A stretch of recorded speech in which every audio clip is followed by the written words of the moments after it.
The Huguenots. In 1572, the bells of Paris rang out for a wedding. Within hours, they were tolling for a massacre. The St. Bartholomew's Day massacre became the most infamous turning point in decades of persecution that had plagued France's Protestant minority, known as Huguenots, since the 1560s Wars of Religion.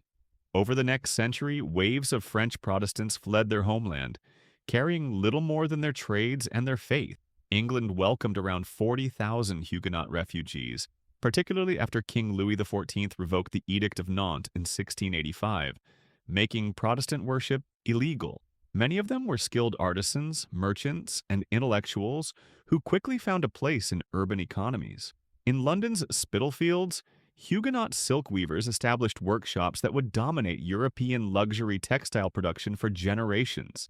The Netherlands and Prussia also opened their doors, with Frederick William, Elector of Brandenburg, issuing the Edict of Potsdam in 1685 to grant Huguenots asylum and special privileges. The irony was stark. France lost around 200,000 of its most productive citizens while its rivals gained them.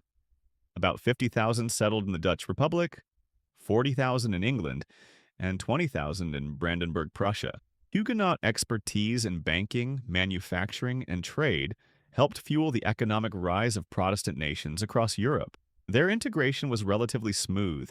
Sharing Christian faith with their hosts made cultural acceptance easier than it would be for later refugee populations. Irish famine refugees. The potato was supposed to be Ireland's salvation. Cheap, nutritious, and able to grow in poor soil, it had become the main staple for millions of Ireland's rural poor, supplemented by dairy, oats, and occasional fish. When disease struck the potato crops in 1845, salvation turned into catastrophe. Within 7 years, over 1 million Irish people had died from starvation and disease, while another million fled their homeland. Most headed west to America, but hundreds of thousands crossed the Irish Sea to Britain. Liverpool, Glasgow, and Manchester saw their Irish populations explode almost overnight. These refugees arrived destitute, often sick, and many from rural areas spoke Gaelic rather than English.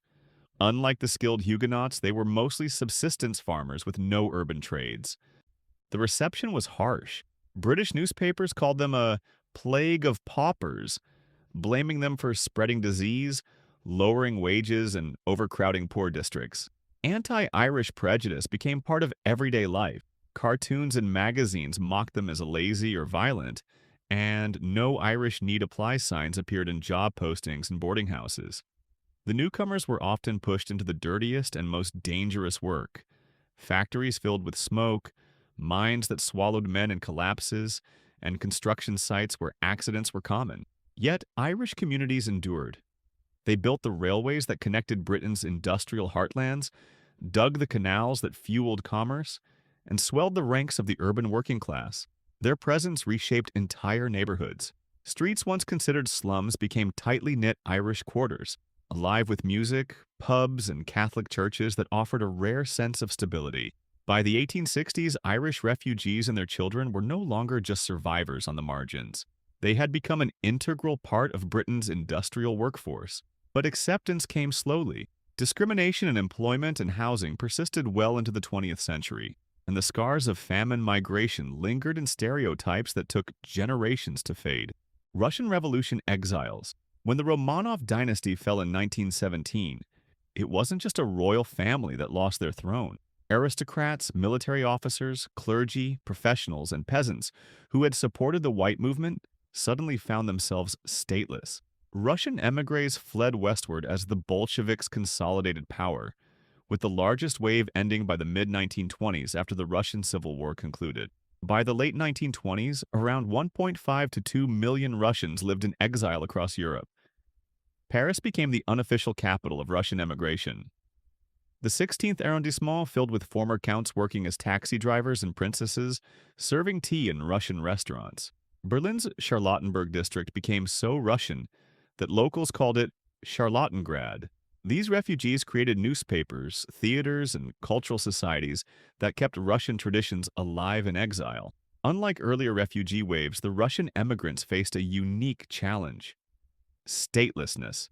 The Soviet government stripped them of citizenship, leaving them with Nansen passports, temporary documents that limited their movement and employment options. Many lived in poverty, sustained by memories of their former lives, and hopes of eventual return to Russia.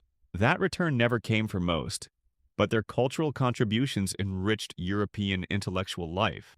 Russian immigrants became influential writers, artists, and thinkers who shaped 20th century European culture. Refugees of World War II. No refugee crisis in European history matches the scale of World War II displacement. As Nazi armies swept across the continent, entire populations were forced from their homes.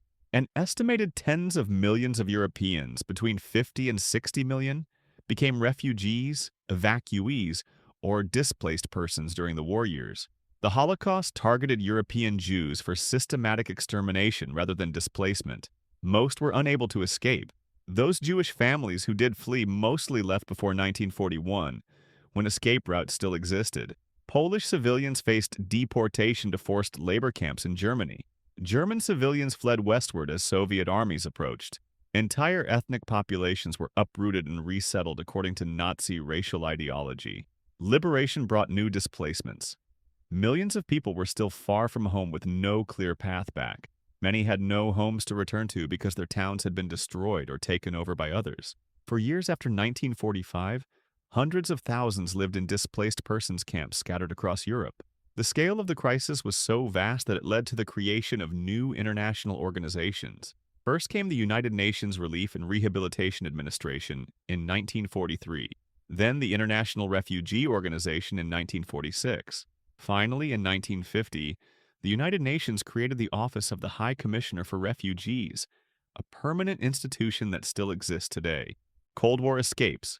The Iron Curtain did not just divide Europe politically, it created a new kind of refugee, the defector. Unlike previous refugee crises driven by war or famine, Cold War displacement was about freedom, economic opportunity, and escaping repression.